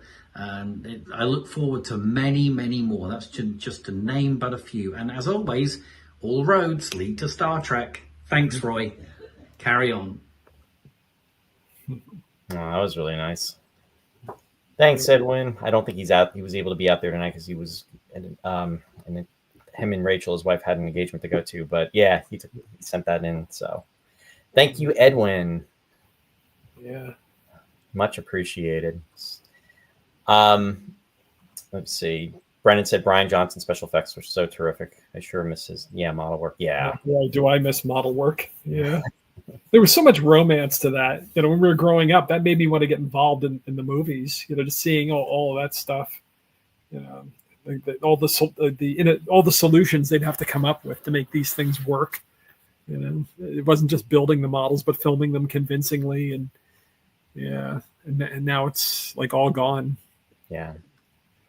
I always think back to that trailer for The Empire Strikes Back before it came out, and you saw like 100 TIE fighters coming at you through the asteroids, and it was just incredible how they did that. Dave is saying, how many times do I have to remind everyone all roads lead to the outer limits? It's so true. It's so true, Dave. And for those folks out there, Dave is, has been the keeper of the gate when it comes to the outer limits. He has worked with the Stefano family and Dominic Stefano and Dominic's mom just to help preserve the outer limits, especially the works of Joseph Stefano. So I can't say enough about what he's done. And Dave has been on the show with Dominic. And we definitely have to have him back on again too in the near future as well. So, Dave, do you know are the Stefanos or Stefanos related to the DeStefanos of Philadelphia, like Victor DeStefano, who runs Victor Cafe, because they're a big musical family, and it seems like such a small town that the Stefanos were from Philly and the DeStefanos were from Philly. So I was always curious as to whether the two the two are in some way related. But Yeah, I know. We were just talking about that too. yeah, the Victor opened a restaurant in South Philly way back. I don't know if it was the 30s, the 20s, but yeah, it was basically an outgrowth of his record collection. Yeah, I know he was born in Philly, but Victor DiStefano and Joseph Stefano, they have the same last name without the DI. Right. So I mean, how big can the town be? I mean, it's an Italian community in Philly, so. Well, the next time, yeah, Dave is saying, oh, great. Thanks, Dave. He's saying I will ask Dominic next time I talk to him. Very cool. I mean, it's probably something I could research more if I get on Ancestry or something. But no, I don't know. Go right to the source. No, much right to the source. I didn't know if he just knew off the top of his head. Jenny said models and mats, lost art. Yep. And Bill said, I was always amazed that they moved the cameras and not the models. Yes, that's yeah. But yeah, matte paintings. I mean, come on. I mean, going all the way back, it's just gone now. That art. Unless somebody wants to be retro about it. Every once in a while, there's somebody's headstrongly retro, like Francis Ford Coppola will do a Dracula movie where he insists on doing all the old. But that's even before CG really took off. That was back in the 90s. Still, but now, yeah, you have to be like, what's his name? Christopher Nolan. He's got his Odyssey movie coming out next year, and I know he's not a big fan of CG, so we'll see what he does with that. The Ulysses, Odysseus. And it's interesting too what you just said before about the 90s. The 90s is like 30 years ago already, so it's not like it just happened. Yeah, I was writing something on Facebook about some sale I'd gone to, and then I realized to my horror it was 35 years ago. It was like, wait a minute, when did 1990 become 35 years ago? I thought at most 20 years ago. But Bill said digitally painted now. Yeah, and no doubt there's some kind of artistry involved, but it doesn't have the resonance for me to see that. I mean, it's all special effects. I don't know why that kind of artificiality. I would accept it in the old days, like even the old movies where obviously you had an airplane that was a model. When you go back to the 40s or whatever. But I accept that. You know what I mean? But now it's just like, oh, that's digital. I can tell. like yeah, just like the model, you would be like, I know that's not real, but you were more accepting of it. Yeah. Like I go see Indiana Jones on the Dial of Destiny and just like throw up all over the screen. Yeah. He just said too realistic now. We're not realistic. We're not enough. Yeah. No, I wasn't happy with that movie. I had my issues with it, but yeah, well, you had more issues with it. I'm being too specific, is what it is. But in general, I'm not a big CG guy. Yeah. No, I know. In regards to other folks we've had on the show, directors, we had Ralph Sinensky, and Ralph. You talk about somebody that's got an amazing memory, and Ralph, I believe, is going to be 102 May 1st, but he is incredible. So he's been somebody in Star Trek fans, and you talk about episodic television of the 60s and the 70s, and just to listen to him speak and just go through the dates and the memories of the people that he worked with is incredible. Also, Jeffrey Morris, a friend of the show, he's been on. And the Eagle Obsession is going to be released. That will be coming out this year. So, and very excited about that and everything that represents. So stay tuned in regards to that. Jeffrey's been on many, many times. And it was because of Jeffrey that we have our beautiful opening for the show, which was very, very much appreciated. So thank you again, Jeffrey, for that. Yeah. Really upped our game to have that. Yeah. John Kenneth Muir, he's been on the last, actually twice in the, between January and March, and with Abnormal Fixation, which is also incredible. And just a really, really great guy. Very, very nice guy. And John is also an author as well as a film director, with doing podcasts, or excuse me, well, he's a podcaster as well, but also the internet series that he has. And I believe he has 35 books to date out now. And his first book was the Space 1999 book, which is back on the shelf back there. And I had the first time the pleasure of meeting John in Los Angeles back in 1999 for the Breakaway Convention. So I've always enjoyed the things by him I found on the internet. He has a blog, and for years I do a search on a movie, and the articles would come up, and I'd always land on his blog, and always enjoyed it. So here you are now. You know who he is. It's like, oh, Roy knows that guy. Yeah, he's a wealth of knowledge, and he's just very down to earth and very humble, and just a really good guy. Mm-hmm. So we've definitely had our share of different people on. Also, just recently too, and actually it was right before the surgery, was Adam Nimoy. He was on the show. He's an author as well as a TV director. He directed his dad in The Outer Limits. They did I think it was, Dave will know. I'm thinking it was it I, Robot? It was the remake of the episode that Leonard Nimoy was in back in the 60s. And with this, Adam Nimoy had directed it. Also, he directed 2 Star Trek The Next Generation episodes, one being Rascals. And it was a very nice discussion with Adam about Leonard Nimoy. It was, and just talking about, his family and growing up. Yes, I, Robot. Okay, I was right about that. Thanks, Dave, and thanks, Bill. Sometimes the memory isn't there. trying to extract the information, trying to pull it. But also, I want to share another video, and this one is from Randy Lee from Wisconsin. Randy also submitted a video, so I'm going to share that and bring that up right now. Greetings from Wisconsin. Congratulations, Roy and Ross.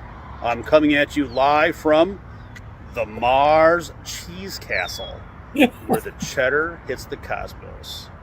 Hey, congratulations on 5 fantastic years. You've come a long way. Your colorful commentary and curiosity have kept the show going strong. I'm sure you'll be around for decades to come. Keep up the good work. Live long and prosper. And pass the cheese turds. That was awesome. I wonder if he has an interest in that company. Even if he doesn't, that was really, really cool. Yeah, it's fun. He's always fun. Yeah. Wow, I didn't realize we had so many people send videos. That's great. I thought that would be an idea that would. Yeah, I'm surprised we got one, but we've got. Ross, you're always the half-empty guy. Well, I'm. I don't know. Maybe I'm just showing. There you go. He definitely has an interest in that. That was great. Oh boy. Castle. Let's see. Brennan said the Outer Limits episode was more like the Isaac Asimov book than the Will Smith movie. I'm sure. That's why when I was thinking I, Robot, because that is the title of Isaac Asimov's book. And that's interesting. And Martin said, Roy, yours and Ross's trip up to the Star Trek set tours in Ticonderoga. There you go. And that was memorable. Yeah, and Ross, I was expecting you were going to wear your red shirt today. I was. Yeah. I don't know, but I've worn that in the past. I had to wear the tie-dye. I'm happy. Oh, are you happy? I am happy. Anything I can do to help, Roy. Randy's saying my only interest is in the consumption of cheese, lots of it. I love cheese, and I have to stay away from it now too. But yeah, I actually have to ask the folks out there because this photo is the slide I'm going to put up next was taken a while, but some of our folks, and I know Randy actually has a shirt, and I was delayed in getting Randy one too, but he was very patient with that. And then there's other folks that have the shirts. But anyway, I'm going to share this photo, and some of the folks passing the support of tie-dye. So you got Colleen, Mary Beth, Leslie, Scott, Linda, Dennis, Liz, and Shari. So thank you for that in regards to supporting tie-dye, everyone. And Phil is out there. Phil saying, yes, but I, Robot actually was a short story by Ando Binder. And as I'm off, was surprised when they named his first collection I, Robot, which is a title that he did not choose. Oh, thanks for that factoid. Much appreciated. Oh, Randy said, dang it. Why didn't I wear my Royce tie-dye set? It's okay, Randy. The Cheese Castle. Anyone who wears that to the Cheese Castle eats free.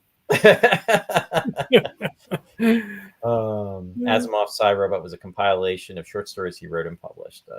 Thanks, guys. Much appreciated. Cheese gourmet, cheese gourmet, cheese. Man, now I'm really getting hungry for cheese. Oh, damn. Time for timer. I've been really good. You have a hankering for a hunk of cheese. I love cheese. Mozzarella. I assume you remember timer. For Saturday morning TV. Yes. Okay. All right.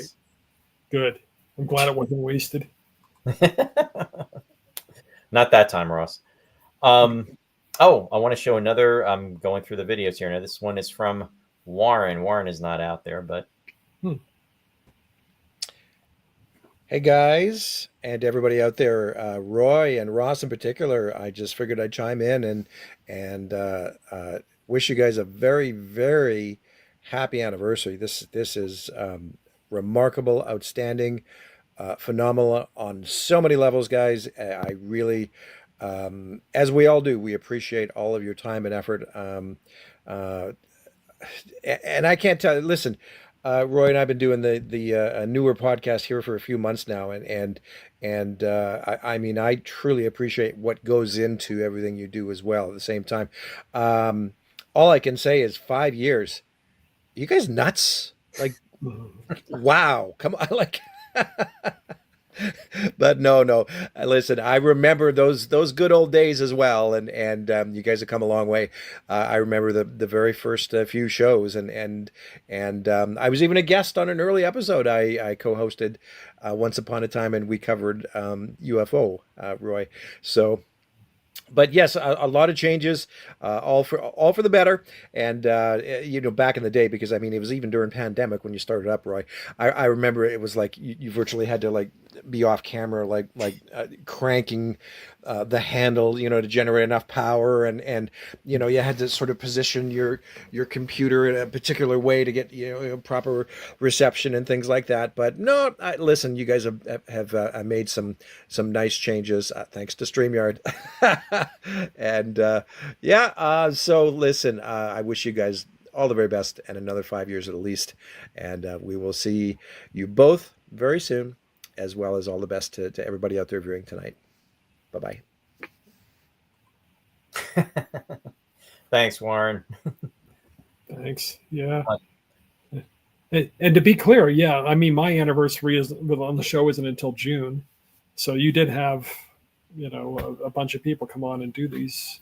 Captain Phil and Warren and Mary Beth. Right. Yeah, Bill was actually, and I think I was saying Bill was in episode number 2, which was really cool. And actually, what I'm going to do is I'll share that on the page tomorrow, because it was on April 5th that premiered. It was a Friday and a Sunday. We were doing a lot of back-to-back episodes like that, and it was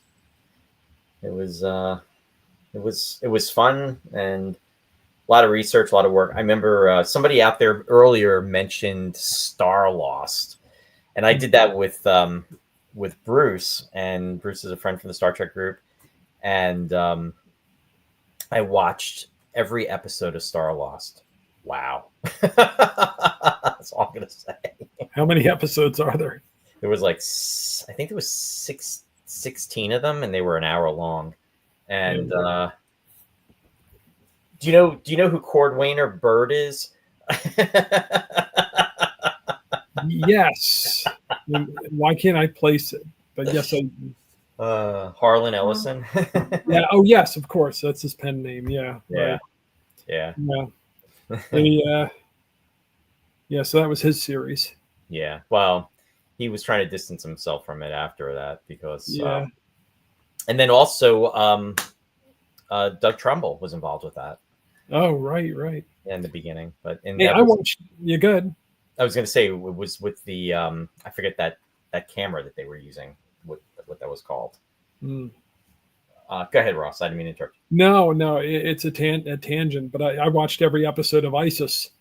So the things we do for the show.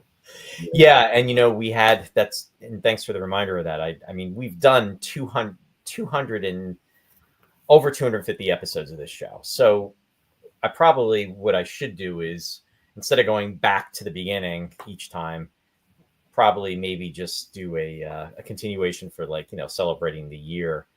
But there's some folks that may have missed some of the stuff that we did. So it's always good to do the reminders of those earlier episodes. But there has been so much. But with that said, when we did that tribute episode to Joanna Cameron, that was a very special episode. And I wish she would have been somebody I would have loved to have had on the show to have interviewed, because we grew up with ISIS. I remember watching that on Saturday mornings, the live action. It was on in 74 and 75 and I think 76. And they only did like X amount of episodes. The mindset was, they would do maybe like 15 or 16 for the first season, and then they would just like film maybe like 6 or 8 episodes for the second season, and they would just have that continuous reruns. But yeah, when we do those episodes, on the TV shows, I try to watch the show. I try to watch everything I can. So the complete Ghostbusters with Forrest Tucker and Larry Storch. I watched all the Diana Rigg Avengers episodes when we talked about the Avengers. Night Stalker, we both watched the Night Stalker. Yeah. Now, have we talked? We did the pilots for the Night Stalker, right? But we did. I thought. Okay, so we didn't talk about the whole series then. No, I don't think we did. Well, I did watch the series. I remember watching the series back in the day. That was 74, if I remember correctly. It was on Friday nights. It was on CBS. Yeah, I must have watched it not long before we talked about it, though. Love that show. And then I think they brought it back with a different, recently, but Oh, yeah. Yeah, and I've watched it through on home video at least twice, since it was on. Well, it never died. That's the thing. It was on when it was on, but then they were showing it. I remember late night, like after the news, it would be on sometimes when we were in, I don't know, like maybe even after we graduated from high school, they were still showing it sometimes after, because I remember catching the one with the headless horseman, the biker without the head. Yes, I remember that. It turned out it was Robert Zemeckis that wrote and directed it. There you go. Zemeckis and his partner there, they always worked with. I can't. It's not coming to mind right away. But the guys that did Back to the Future and everything else up until that point. Right. Yeah. By the way, Lucid Magicam. That was what I was trying to think of. That was the with the green screens and everything that they were using for Star Lost. Bill said he was 14 and I really appreciated. I said, yeah, Joanna Cameron. She did a lot of commercials too. Brennan is asking if we did Fantastic Journey. We did not. We did Fantastic. We did Fantastic Voyage, and we never did Fantastic Planet, which is another one that I've talked about. But I don't know if Fantastic. What was it? Fantastic Journey. I think Ike Iseman was in that show. That's not the one with Roddy McDowell, is it? Jared Martin, Roddy McDowell. Yes. Oh, yeah. No, we haven't done it, but I remember the show. Yeah. I would like to do that because I've actually not seen those episodes. I think I caught maybe one, and it was a very long time ago. So that would be interesting to do. Phil's asking us, no, you know what? And that's with, they were just at Chiller, by the way.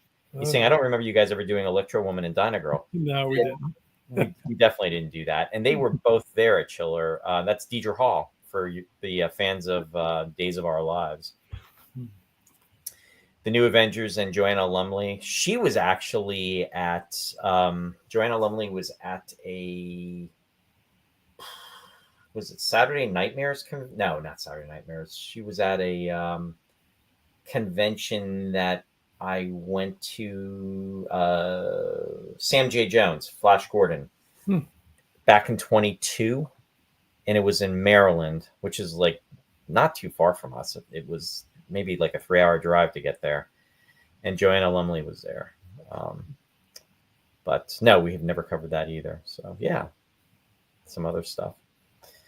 I'm going to show another video, and I've actually got 2 left. I'm going to save. The next one is actually, let me bring that up. We also did Wild Wild West. Did we do the pilot? Did we do the pilot? Maybe, but I went and watched all the episodes. So yeah, because that's the kind of guy I am. Martin is saying we need to do Sapphire and Steel. That's with oh my goodness, he's from England. He just passed away recently. He was on The Man from U.N.C.L.E. David McCullum was in that. Yeah.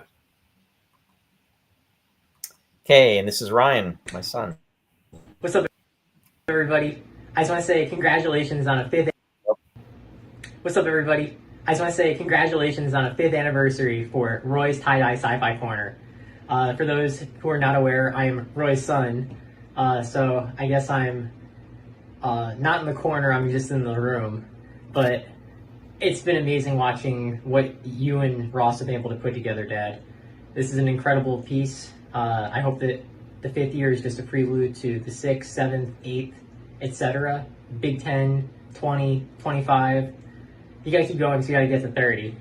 And yeah, it's been incredible watching and just learning. You have an audience, you guys have the chemistry that's lightning in a bottle, and the sky's the limit. Congratulations and kudos on everything you've accomplished. And can't wait to tune in soon. See you guys. Aww.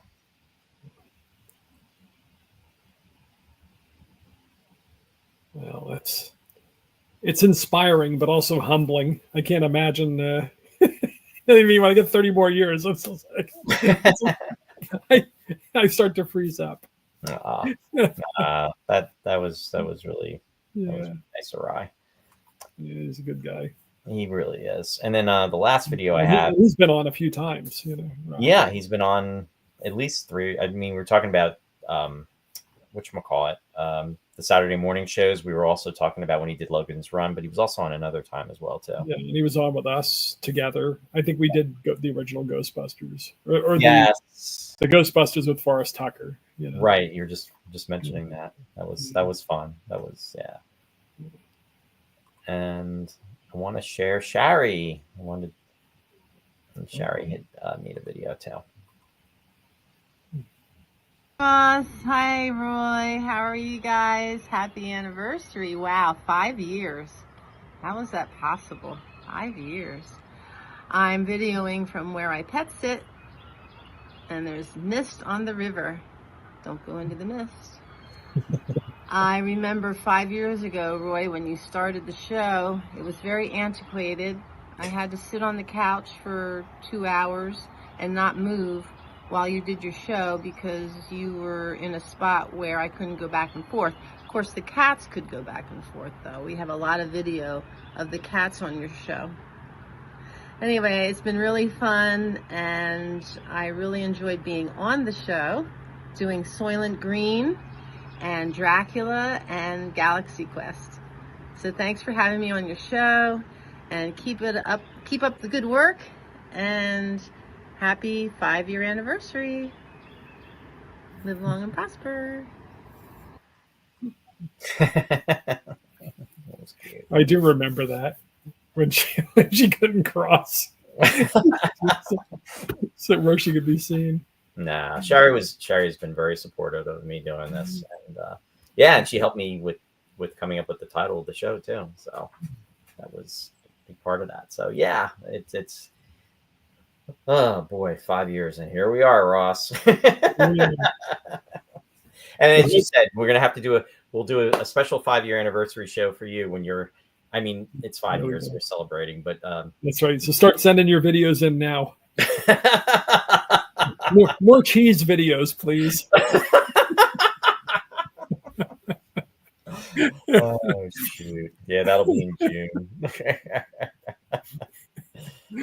Anyway, so gonna wind down, folks. If you want to put any more last minute comments, please do so. I think I covered everything on the slides as far as everybody. Oh, you know what? One slide I did not do. I don't think we shared, and this was and I do apologize for this. And this was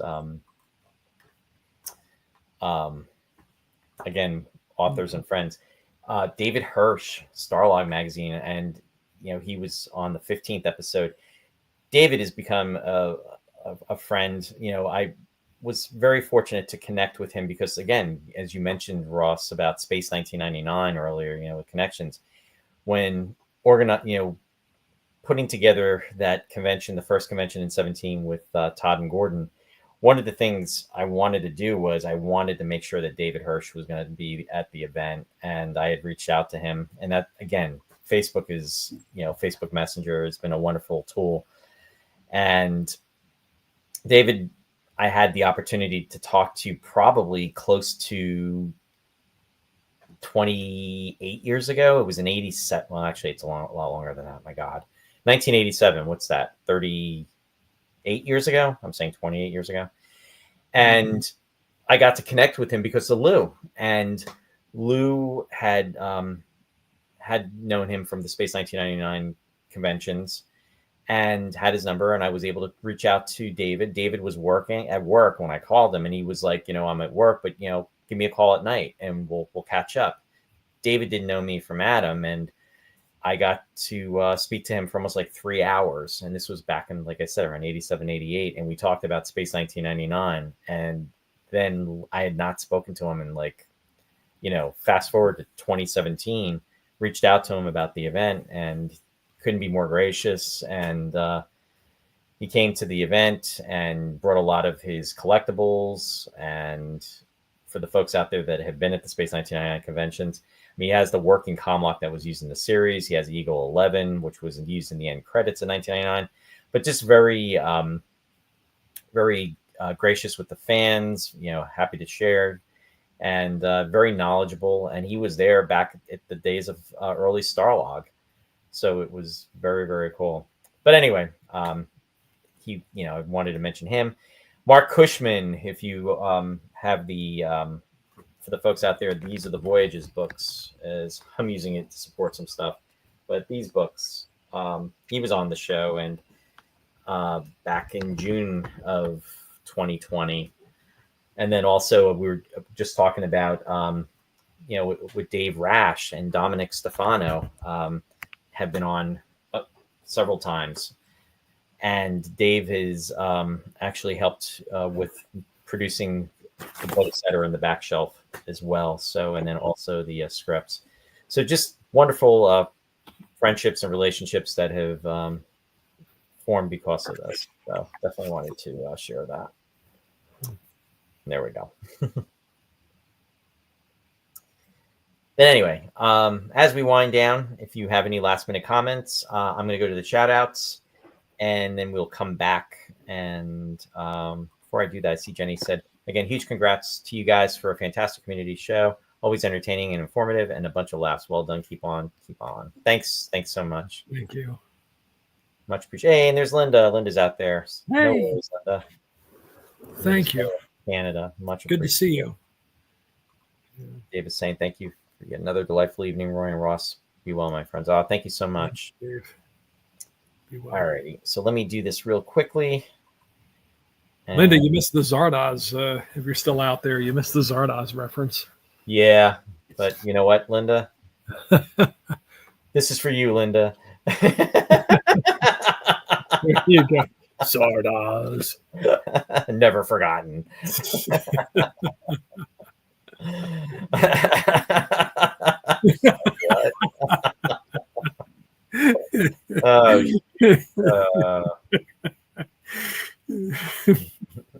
Anyway. Oh, and Linda, yeah, since we're putting out references, we shared the community photo, and there's Linda in the bottom left. So with the Roy's Tie-Dye Sci-Fi Corner shirt on.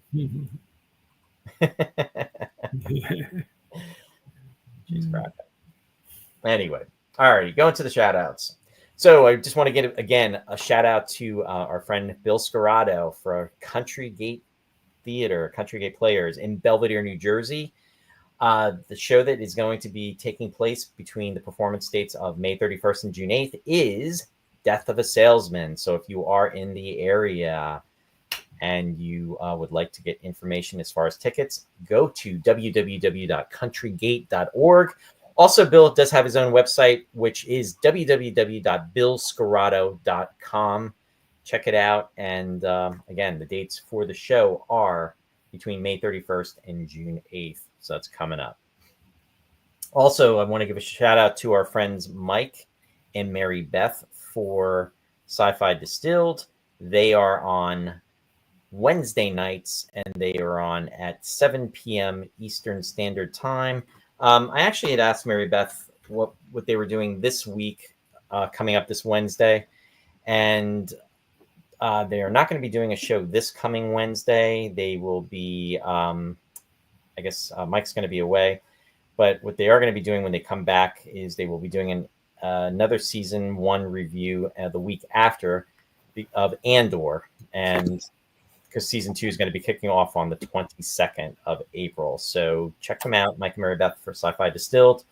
And that is going to be not this week because, again, they're going to be off, but then it'll be the following week. So just so you have everybody's aware of that. And also Captain Phil, we went over Captain Phil's schedule for WUSB 90.1 FM, Stony Brook, New York. He's actually going to be going on live very shortly. So 9 to 11 p.m. Yeah. And he's on alternating Thursdays. So stand by, stay tuned for that. Again, regards to the Eagle Session documentary, our friend Jeffrey Morris, the website for that is www.eagledocumentary.com. You can check that out in regards to informational updates in regards to the documentary. It will be released this coming year.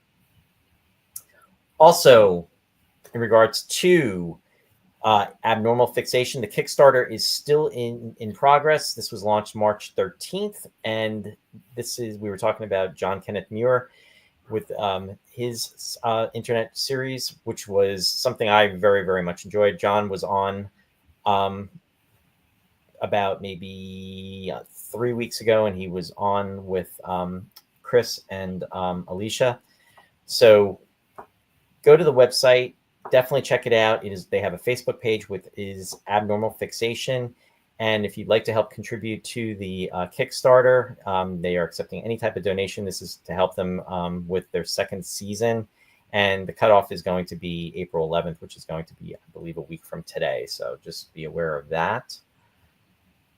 And also our friend Lou out there in regards to Found in Space.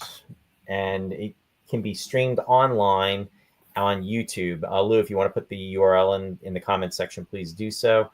And folks can check that out. And again, that's Found in Space. It's really amazing, what you can do now, making these movies independently, making them at home. Yeah. We had Super 8 film, but now there are just so many tools at your disposal. I know. And when we were doing laser effects, we were actually taking taking a pin into the film and doing it 24 frames per second, and then taking highlighters and trying to scratch it onto the film. So Lou, you have my respect. Yeah, you did a good job on your movie. Yeah, he really, really did. I have to see the other one you did now. Yeah, because definitely. it's the same series, isn't it? Mm-hmm. It is. So I haven't seen that installment. Yeah, and actually, Lou, if you have the URL for the other show too, or the first movie, if that's posted anywhere, I'd be happy to watch it. Definitely. As Warren was saying earlier, yes, we are doing the Space 1999 podcast. So we're going to be actually doing, we're going to be recording it tomorrow night, and we're going to be discussing episode 20, which is Space Brain. This will be released on Sunday, and you can check it out on YouTube. And it's Space 1999 Podcast of this episode. And we've been going through the different episodes. We're almost completed in the first season, and we will be doing the second season episodes as well. This is to gear up for the Space 1999 convention that will be taking place in September. So just to stay tuned for that. Shout out to the Star Trek, the original series set tour with William Shatner. He's going to be up in Ticonderoga June 27th, 28th, and 29th. And also up there will be Franz Nguyen as well as Barbara Luna. Franz Nguyen was in the episode Alana Troyes playing the Dolmen of Elas. And then, of course, Barbara Luna was in the Star Trek episode Mirror Mirror, in which she portrayed the captain's woman. So be aware of that. And speaking of Space 1999, I was just giving mention to that. There's been a lot of blitz about this. So I'm actually on the committee for this, along with Warren, Bob, Catherine, and Chris. And the convention is going to be taking place the dates September 12th through the 14th. It will be in Los Angeles, and this is going to be the 50th anniversary celebration of Space 1999. It's going to be a unique convention. Barbara Bain as well as Nick Tate are scheduled to be there, and details will be following up as we get closer, folks. But they are the two main guests that will be at the convention. Also, something that's never been done before, on Breakaway Day, which is going to be September 13th, there is going to be streaming going on at the event, along with the Italian convention that's going to be taking place on September 13th as well in Italy. So it's going to kind of be like a joint venture. This is something that has never been done before, so it's pretty awesome with that. So definitely mark your calendars if you're a Space 1999 fan and you can make your way out to LA. That is going to be taking place in September. And then also want to give a shout out to Wonderfest. Again, Space 1999. This Wonderfest also is a huge modeling convention, but in regards to Space 1999, Nick Tate will be there also, and that will be between the dates of May 31st and June 1st, and that is in Kentucky. Also, if you're a Lost in Space fan as well, Marta Kristen is going to be at the convention.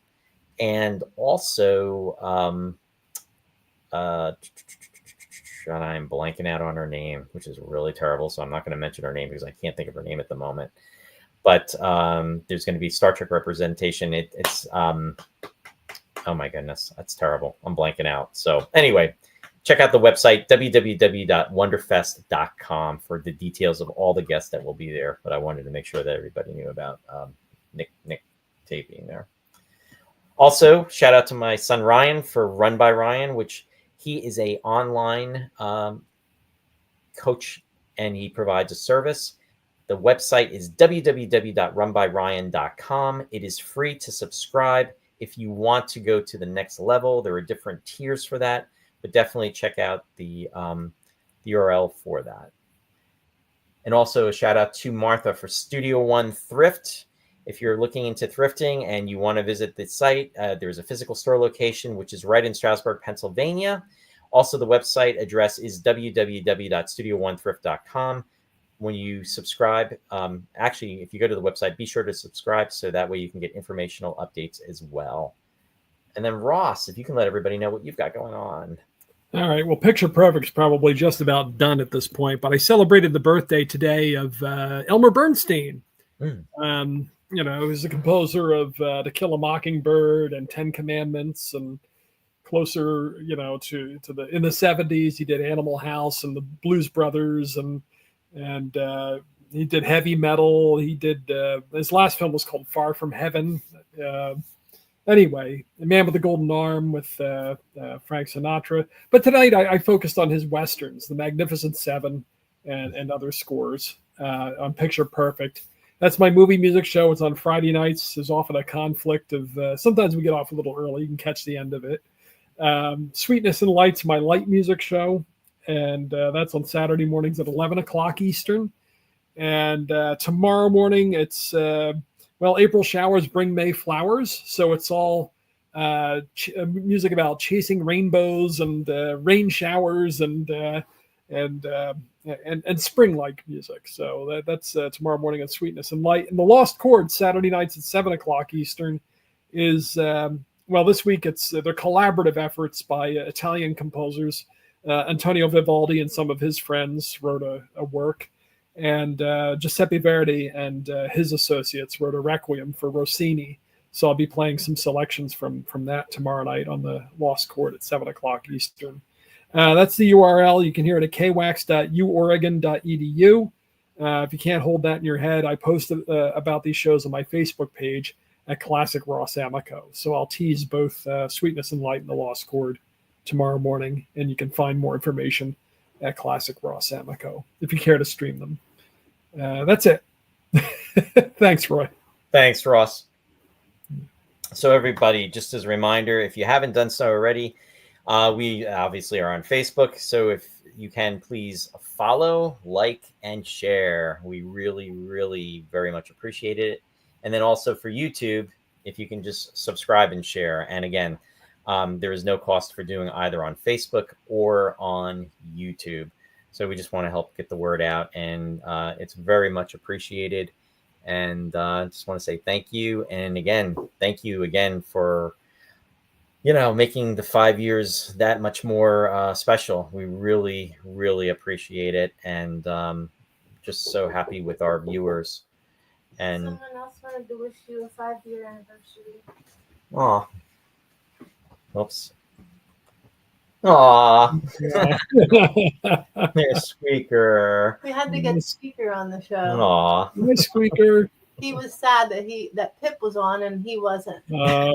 So he just wanted to say, happy 5-year anniversary, Daddy Roy. Aw. Thank you.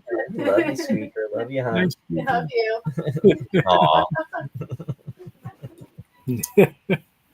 So with that said, I'm glad Squeaker got to go on. He hasn't been on in a while. But yeah, and we have to come up with what we're going to be talking about next as far as our next topic. So we will work on that, and Ross and I will be back, I'm assuming, next Friday. Right, Ross? What's the date? The date is the 11th, April 11th. Probably. I mean, you're right, though. I should make sure that I'm leaving Fridays open. Yeah. So we can do some shows. But if not the 11th, maybe then the 13th. But we will let you know, and everybody, posted on that. Just want to share. Thanks, Bill. Again, thanks, Bill. Much appreciated. Thank you, Phil. Much appreciated. Captain of Rock and Roll. Thanks, Jeff. And thanks again, Lou. And you're welcome. Yeah, we're happy to share. Oh, he's got the first link up there. All right. So there we're you go. On. Thanks, Lou. Much appreciated. So with that, any last words, Ross? Do I get a blindfold and a cigarette? Oh, shoot. Linda's saying she's going to go back and watch and see what she missed. It's okay. Thank you, Linda. Very kind. Very kind. All right. Well, thank you, Ross, as always. And this was a lot of fun tonight. And yeah, there we go. So everybody have a wonderful weekend. And we have some good stuff that is planned coming up. I did make a reference to the interview that I do have with Franz Nguyen. We'll be sharing that shortly, probably in the next week or two. That's something that had been recorded about almost 2 years ago. So definitely want to share that. So that's something to look forward to. And we will keep you posted on everything else. So live long and prosper. Be safe. Thanks, everybody. Have a good night.